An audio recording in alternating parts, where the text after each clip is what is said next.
Bonjour à tous, ici Goodwitch77. Je vous retrouve aujourd'hui pour un petit tuto recette pâtisserie pour essayer de confectionner des pommes d'amour au chocolat façon Mr. Jack. Pour cette recette, nous allons avoir besoin bien évidemment de pommes. Alors selon les quantités que vous voulez faire, moi je vais vous faire pour une seule pomme pour l'instant. Donc la couleur de la pomme importe peu parce qu'on va la recouvrir entièrement de chocolat blanc. Donc prenez la pomme que vous préférez au niveau du goût.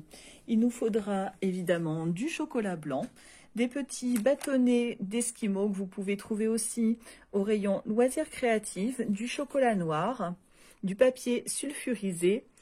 Et pour faire une poche à douille, vous pouvez prendre soit du papier sulfurisé, une douille si vous en avez une, ou alors des petits sacs congélation, ça va faire l'affaire également. La première étape va être de préparer votre pomme. Selon où vous avez acheté votre pomme, et même en règle générale, je vous conseille de laver votre pomme, de bien la laver, car nous laissons la peau, donc vous allez la manger avec la peau. Donc, la passer sous l'eau et bien l'essuyer. Une fois que vous aurez bien nettoyé votre pomme, on va enlever la petite tige. Alors, soit vous arrivez à tirer dessus, sinon en prenant un couteau. Si vous utilisez un couteau, surtout les enfants, demandez à un adulte de vous aider, car ça peut être dangereux.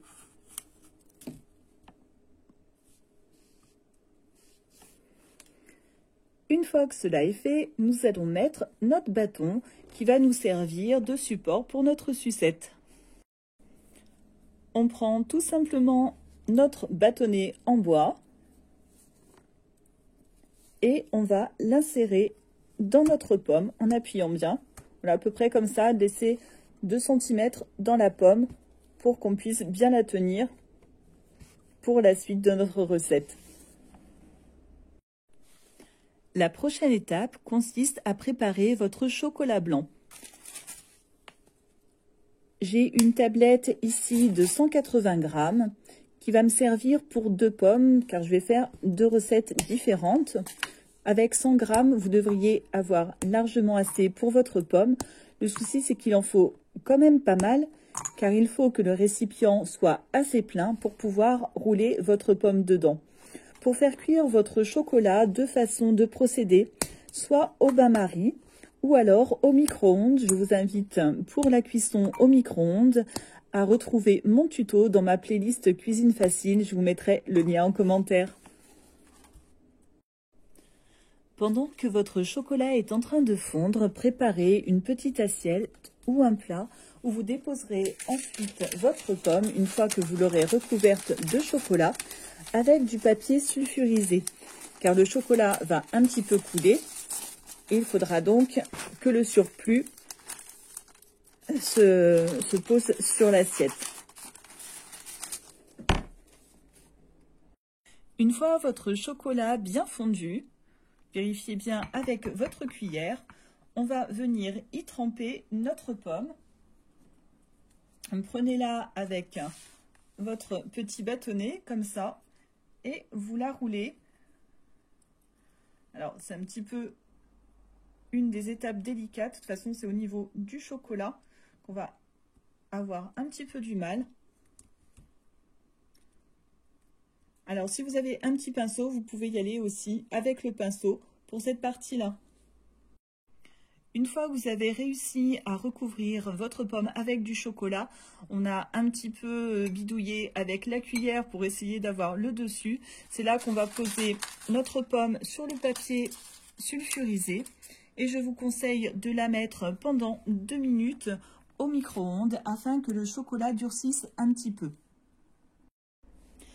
Comme à mon habitude, j'ai dû cafouiller en vous disant de mettre votre pomme au chocolat blanc. Alors, je ne sais pas si j'ai dit au micro-ondes ou au réfrigérateur. Quoi qu'il en soit, il fallait le mettre au congélateur pendant 2 minutes afin que le chocolat durcisse un peu.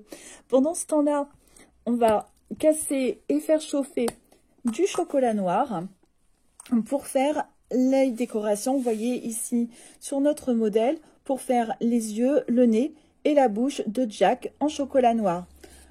Ça va être un petit peu délicat car il va falloir qu'avec notre douille, alors comme je vous disais, si vous en avez une, c'est très bien. Sinon, avec une douille de fortune, on arrive à dessiner tout cela pour la cuisson du chocolat. Donc toujours référence au tuto. J'ai sorti ma pomme du congélateur. Après, comme je vous avais dit, 2 minutes, c'est suffisant pour que le chocolat durcisse et on va pouvoir ainsi avoir une surface plus praticable pour pouvoir poser notre chocolat noir dessus. Alors, qu'est-ce que c'est que ce sac? C'est tout simplement mon sac congélation où j'ai mis mon chocolat noir fondu. On va venir faire un petit trou ici au ciseau et ça va nous servir de douille. Alors, c'est vraiment la solution, on va dire MacGyver un petit peu. Si vous avez du papier sulfurisé, vous pouvez aussi faire une douille avec. J'essaierai de vous mettre dans les commentaires la solution. On prend donc le sac comme ceci, on met le chocolat tout au bout, histoire que ça fasse une petite pointe. Là, vous enlevez le chocolat pour pas que ça vous coule dans les doigts tout de suite. Et avec le ciseau, on va couper donc un petit coin, comme ça, pour que ça nous serve de douille. Alors, c'est là la partie vraiment délicate de l'opération. Voilà, ça commence. Vous avez l'habitude avec mes vidéos niveau catastrophe. Et on va essayer de reproduire les yeux de Jack, ainsi que son nez et sa bouche. Alors, faites au mieux et vous pourrez rectifier ensuite. Alors, faites surtout un petit trou. Comme je vous dis, vous pourrez rectifier ensuite avec un, comment ça s'appelle, un cure-dent. Donc, vous faites déjà, par exemple, un peu grossièrement. Alors là, il va avoir un peu le nez qui coule. Stop. Voilà, le plus difficile, c'est au niveau des yeux, un petit peu les petits traits. Je crois même que j'ai fait l'ouverture un petit peu grande.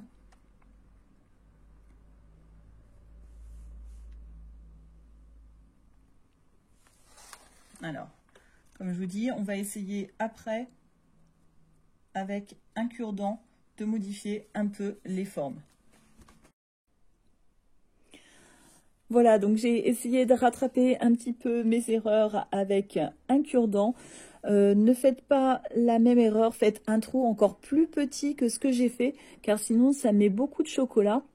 Et aussi un autre conseil, faites refroidir votre chocolat noir un petit peu plus que moi avant de le mettre sur votre chocolat blanc, car sinon ça fait fondre le chocolat blanc et du coup ça se mélange au niveau des deux chocolats et c'est encore plus difficile à travailler.